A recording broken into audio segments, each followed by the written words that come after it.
ఈ రాష్ట్రంలో అభివృద్ధి కానీ సంక్షేమం కానీ ఎక్కడా కూడా ఈ 4 సంవత్సరాల 8 నెలల్లో ఒక రోడ్డు వేసింది లేదు, ఒక ప్రాజెక్టు పూర్తి చేసింది లేదు, ఒక గుంత పూడ్చింది లేదు. కానీ రాజకీయ కక్ష సాధింపులే లక్ష్యంగా ప్రత్యర్థుల్ని తప్పుడు కేసులు ప్రత్యర్థుల మీద పెడతమే లక్ష్యంగా సక్సెస్ఫుల్గా జగన్మోహన్ రెడ్డి ప్రభుత్వం నిరంతరం పనిచేస్తూ ఉంది.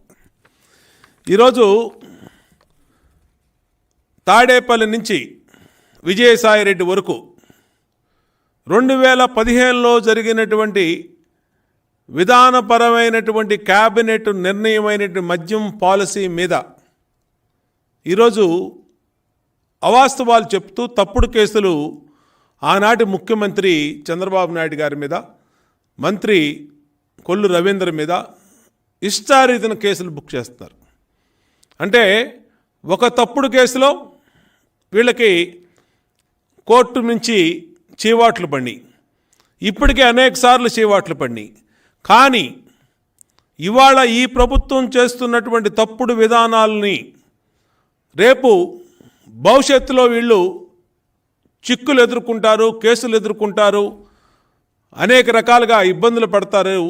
దానికి ఇప్పుడే ముందు జాగ్రత్త చర్యగా చంద్రబాబు నాయుడు గారి మీద ఆ రోజు క్యాబినెట్ తీసుకున్నటువంటి విధానపరమైన నిర్ణయాల మీద తప్పుడు కేసులు నిరంతరం పెట్టుకుంటూ వెళ్తూ ఉన్నారు వైసీపీ ప్రభుత్వం. ఇవాళ చంద్రబాబు నాయుడు గారు ఆ రోజు లిక్కర్ పాలసీలో ప్రివిలేజ్ ఫీజుని రద్దు చేశారు.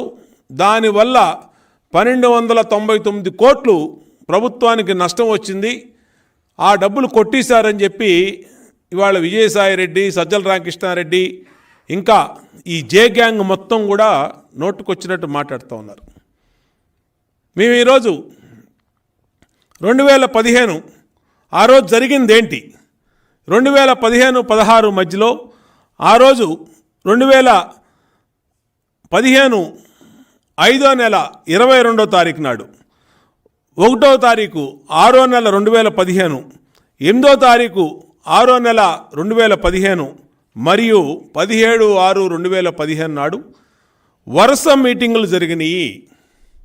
అప్పుడు అజయ్ కల్లాం రెడ్డి గారు ఏదైతే ఎక్సైజ్కి ప్రిన్సిపల్ సెక్రటరీగా ఆయన ఉన్నారో ఆయన ఆ రోజున అన్ని మీటింగుల్లో కూడా ఈ పాలసీల మీద క్షుణ్ణంగా చర్చించి పక్క రాష్ట్రంలో తెలంగాణలో 10,000 జనాభాకి ఒక లిక్కర్ షాప్ పెడతా ఉన్నారు. దానిలో మనకన్నా 40% 30% క్వార్టర్ బాటిల్కి 30 రూపాయలు 40 రూపాయలు తగ్గించి అమ్ముతూ ఉన్నారు. మనకి 6 బోర్డర్లు ఉన్నాయి. మనకి మరి 6 బోర్డర్లు ఉన్నప్పుడు అనేక రకాలుగా మనకి మద్యం చేరే వివిధ రాష్ట్రాల నుంచి మద్యం మన రాష్ట్రంలోకి వచ్చే అవకాశం ఉంది. కాబట్టి ఈ పాలసీని రివైజ్ చేయాలి అని పెట్టి ఆ రోజున క్షుణ్ణంగా జీవో నెంబరు 216 ఇచ్చారు. ఫస్ట్ జీవో నెంబరు 216 22/6/2015 తారీఖు. ఈ జీవోలో క్యాబినెట్లో డిస్కస్ చేసినటువంటి ప్రతి అంశాన్ని మాట్లాడుకొని ఏది మంచి పాలసీ, ఏ విధంగా ముందుకెళ్ళాలి, ఏ పాలసీ తీసుకుంటే ఆనాటి ఆంధ్రప్రదేశ్ ప్రభుత్వానికి మరి రాష్ట్రంలో ప్రజలకు కానీ ప్రభుత్వానికి కానీ మేలు జరుగుద్దని చెప్పి అనేక రకాలుగా మాట్లాడి ఆ పాలసీని ఫైనల్ చేసినప్పుడు ఇవాళ తాడేపల్లిలో ముఖ్యమంత్రి పక్క స్థానంలో కూర్చొని అడ్వైజర్గా ఉన్నటువంటి అజయ్ కల్లాం రెడ్డి ఆ రోజు ఆయన కీలకమైనటువంటి బాధ్యతల్లో ఎక్సైజ్ ప్రిన్సిపల్ సెక్రటరీగా ఉన్నాడు. మరి విజయసాయిరెడ్డి మాట్లాడతాం కానీ, అలాగే సజ్జల రామకృష్ణారెడ్డి మాట్లాడతాం కానీ, అలాగే జే గ్యాంగ్ మాట్లాడతాం కానీ, వీళ్ళందరూ మాట్లాడుతూ ఏమంటారంటే చంద్రబాబు నాయుడు గారు సంతకం పెట్టాడు. చంద్రబాబు నాయుడు గారు ఎందుకు సంతకం పెడతాడు? ముఖ్యమంత్రి క్యాబినెట్లో ఏ విధంగా జరుగుద్దో క్యాబినెట్లో మీకు తెలీదా? మీరు నిర్వహించట్లేదా క్యాబినెట్లు? మీ ప్రభుత్వంలో ఇవాళకి ఎన్ని జీవోలు పాస్ చేశారు, ఎన్ని జీవోలు ఇచ్చారు, విధానపరమైన నిర్ణయాలు ఎన్ని తీసుకుని ఉంటారు? క్యాబినెట్లో ఒక అంశం మీద పూర్తి స్థాయిలో చర్చ జరిగినప్పుడు క్యాబినెట్ హెడ్గా ఉన్నటువంటి చంద్రబాబు నాయుడు సీఎం గారు ఆ రోజు ఒక నిర్ణయాన్ని ఆమోదిస్తే దాన్ని ఇంప్లిమెంట్ చేయాల్సింది, ఆమోదించాల్సింది, కింద అన్ని దాన్ని ఇంప్లిమెంట్ చేసే బాధ్యత ప్రిన్సిపల్ సెక్రటరీగా ఉన్నటువంటి వ్యక్తుల మీద ఉంటుంది, ఆ డిపార్ట్మెంట్ ప్రిన్సిపల్ సెక్రటరీగా.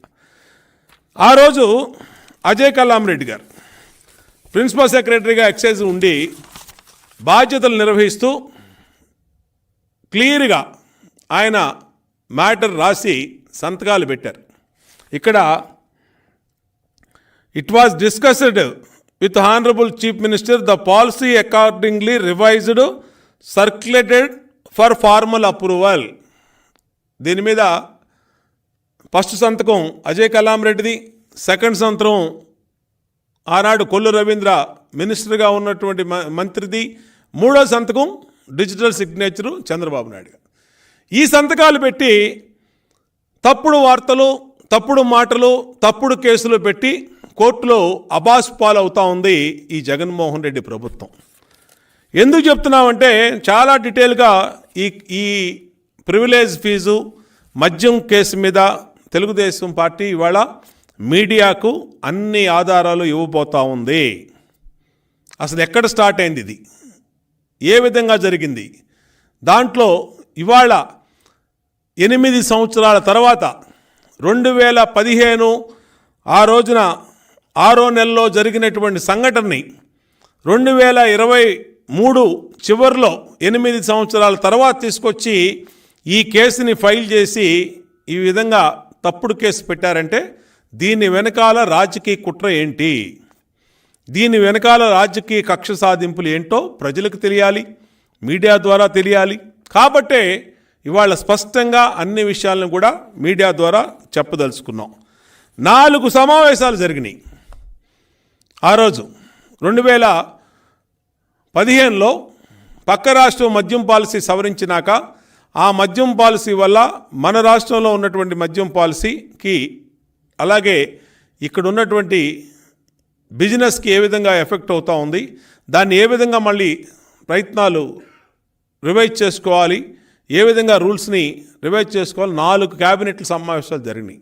4 సమావేశాల్లో కూడా అజయ్ కల్లాం గారు ఆ రోజు సెక్రటరీగా అన్ని మినిట్స్లో కూడా ఆయన సంతకాలు ఉన్నాయి. ఎక్కడా కూడా బైపాస్ చేసింది కానీ, రూల్ని డివేట్ చేసింది కానీ ఎక్కడా లేదు. విచిత్రం ఏంటంటే క్యాబినెట్ ఆమోదించినటువంటి దాన్ని, క్యాబినెట్ ఆమోదం తెలిపిన దాన్ని సెక్రటరీగా ఉన్నటువంటి అజయ్ కల్లాం రెడ్డి ఈరోజు జగన్మోహన్ రెడ్డి పక్కనే నెంబర్ 2గా ఉన్నటువంటి అజయ్ కల్లాం రెడ్డి ఆమోదం తెలిపినటువంటి దాన్ని చంద్రబాబు నాయుడు గారికి తప్పుడు కేసులు చుడతా ఉన్నారు. ఏ విధంగా వస్తాయి ఇది అని అడుగుతా ఉన్నా. మీ రాజకీయ కక్ష సాధింపుకి ఇంక అంతే లేదా అని అడుగుతా ఉన్నా. ఆ రోజు తీసుకున్నటువంటి విధానపరమ నిర్ణయాల మీద ఆ రోజున క్యాగ్ కంట్రోల్ ఆడిటర్ జనరల్ 5 సంవత్సరాల రిపోర్ట్ ఇచ్చింది. డీటెయిల్డ్ ఫైనల్ రిపోర్ట్ 2014 నుంచి 2019 వరకు ఉన్నటువంటి జరిగినటువంటి మొత్తం ఎవ్రీ ఇయర్ ఇస్తున్నటువంటి రిపోర్టు 5 సంవత్సరాల మీద రిపోర్టు కంప్లీట్గా కాయకి రిపోర్ట్ ఇచ్చింది. దాంట్లో డ్రాఫ్ట్ రిపోర్ట్లో ఉన్నటువంటి విషయాలను తీసుకొని 1299 కోట్లు తినేశారు. ఎవరు తినేస్తారు?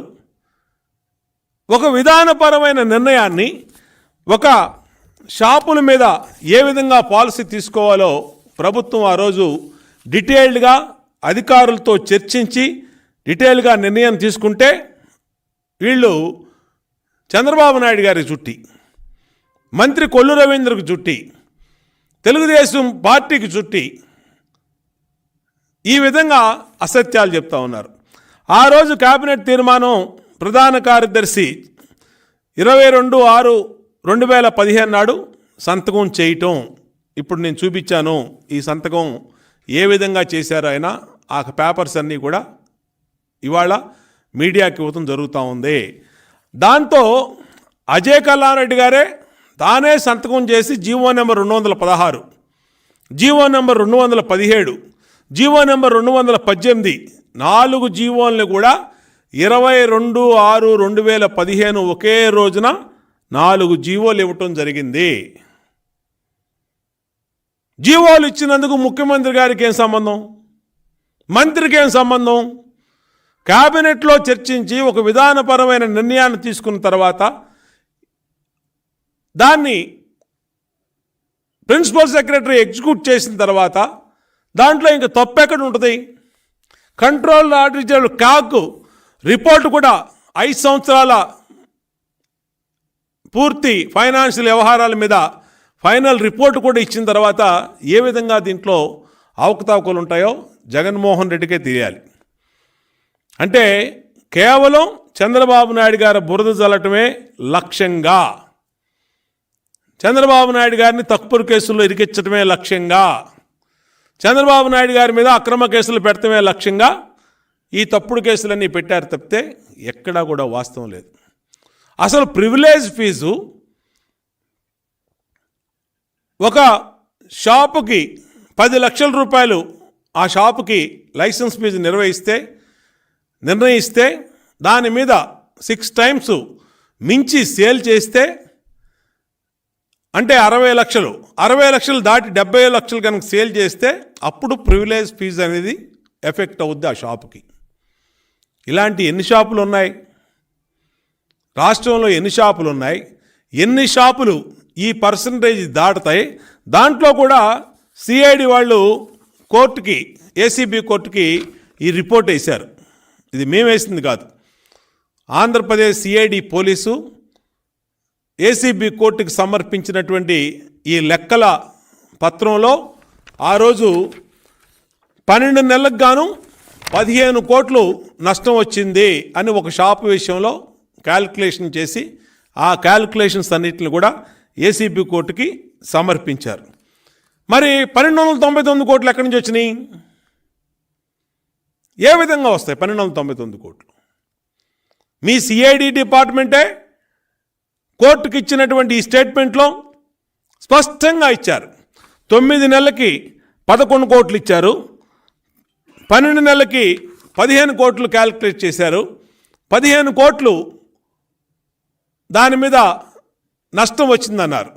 మరి బార్లకి auction amount, tender bidding amount Chandrababu Naidu గారు అదే క్యాబినెట్లో 2 లక్షల రూపాయలు చేశారు. 5,000 రూపాయలు ఉన్న ఫీజుని 5,000 రూపాయలు ఉన్న ఫీజుని 2 లక్షల రూపాయలు చేయటం వల్ల ఆ రోజు సుమారుగా 2,400 అప్లికేషన్లు వస్తే దాదాపు 45 కోట్లు ఆంధ్రప్రదేశ్ ప్రభుత్వానికి ఆ రోజు డీడీల రూపంలో వచ్చినటువంటి, బార్లకు ఇచ్చినటువంటి ఈఎండి రూపంలో డీడీలకి వల్ల రాష్ట్ర ప్రభుత్వానికి ఆదాయం వచ్చింది. అంటే సిఐడి చెప్పిన 15 కోట్లు ఒక షాపులో లాస్ వస్తే అదే క్యాబినెట్ తీసుకున్నటువంటి నిర్ణయం వల్ల గత ప్రభుత్వం 5,000 రూపాయలు డీడీ ఈఎండిగా పెడితే తెలుగుదేశం ప్రభుత్వం నాన్ రిఫండబుల్ డిపాజిట్గా 2 లక్షల రూపాయలు టెండర్ అప్లికేషన్ మనీ పెడితే 45 కోట్ల రూపాయలు రాష్ట్రానికి ఆదాయం వచ్చింది. మరి ఎందుకు కనబడతల్లా మీకు అని అడుగుతా ఉన్నా. సిఐడి ఎందుకు కనబడతల్లా? ఇది అదే క్యాబినెట్ వల్ల రాష్ట్రానికి జరిగినటువంటి ఆర్థిక మేలేంటో మీరు తీసుకోరు. మీకు కావాల్సింది ఏదో విధంగా చంద్రబాబు నాయుడు గారి మీద బురద చల్లాలి, ఏదో విధంగా తప్పుడు కేసు పెట్టాలి, ఏదో విధంగా తప్పుడు సెక్షన్లతో ఆయన ఇబ్బంది పెట్టాలి. ఇదే ప్రాతిపదికన తాడేపల్లి వైసీపీ ప్రభుత్వం, జగన్మోహన్ రెడ్డి ప్రభుత్వం ఆలోచిస్తుంది తప్పితే ఏ రోజు కూడా ట్రాన్స్పరెన్సీగా స్టేట్కి ఏం జరిగింది అనేది ఎక్కడ ఆలోచించట్లా. అసలు ఈ ప్రివిలేజ్ ఫీజు రద్దు చేయమని చెప్పి ఇక్కడ అజయ్ కల్లాం రెడ్డి గారే ఆ రోజు మినిట్స్ రాసి సంతకం పెట్టాడు. క్యాబినెట్లో ఈ విధంగా చర్చ జరిగింది. ఈ చర్చలో ఈ ప్రివిలేజ్ ఫీజు దీనివల్ల ఇబ్బందులు వస్తూ ఉన్నాయి. ఈ ఇబ్బందుల్ని అధిగమించడం కోసం ఈ ప్రివిలేజ్ ఫీజుని రద్దు చేస్తున్నాము అని స్పష్టంగా ఆయన రాసినటువంటి అంశాలు ఈ మినిట్స్లో ఉన్నాయి క్లియర్గా. మరి దీనికి ఏం చెప్తారు? చంద్రబాబు నాయుడు సంతకం దీంట్లో ఎక్కడా లేదు, ఈ బుక్లో, ఈ మినిట్స్లో ఎక్కడా లేదు. క్లియర్గా ఆయన the licensee shall be required to pay privilege fee 8% plus applicable value added tax VAT there on the sale price IMFL and foreign liquor purchased from ABBCL when the cumulative value of his purchases during the license year exceeds 6 months of the annual license fees is deleted. ఇది స్పష్టంగా అజయ్ కల్లాం రెడ్డి గారు రాసినటువంటి note మీద పెట్టినటువంటి సంతకం, ఆయన రాసినటువంటి order. మరి ఆర్డర్ ఈయన రాస్తే చంద్రబాబు నాయుడు గారు ప్రివిలేజ్ ఫీజు రద్దు చేశాడు. ఆ చంద్రబాబు నాయుడు గారు ప్రివిలేజ్ ఫీజు రద్దు చేయడం వల్ల 1299 కోట్ల నష్టం వచ్చిందని కేసు పెడతామేంటి? అంటే తప్పుడు కేసు కాదా? ఎక్కడైనా భారతదేశంలో ఏ రాష్ట్రంలో అయినా సరే ఎక్కడైనా పొరపాట్లు జరిగితే సంబంధిత అధికారుల మీద కేసు నమోదు చేస్తారు. అసలు ఎక్కడ జరిగింది ఈ పొరపాటు? ఆ అధికారి ఏ విధంగా చూసుకోకుండా రాశాడు, ఏ విధంగా తప్పు చేశాడు అనేది అధికారి మీద పెడతారు. ఇక్కడ ఎవరు లేరు, ప్రిన్సిపల్ సెక్రటరీ లేరు, సెక్రటరీ లేరు, కమిషనర్ లేరు, డైరెక్ట్గా ముఖ్యమంత్రి, డైరెక్ట్గా మంత్రి. ఏంటా అంటే చంద్రబాబు నాయుడు గారిని లోపల పెట్టాలి, చంద్రబాబు నాయుడు గారి మీద తప్పుడు కేసులు పెట్టాలి, చంద్రబాబు నాయుడు గారి మీద అవినీతి ముద్ర వేయాలి.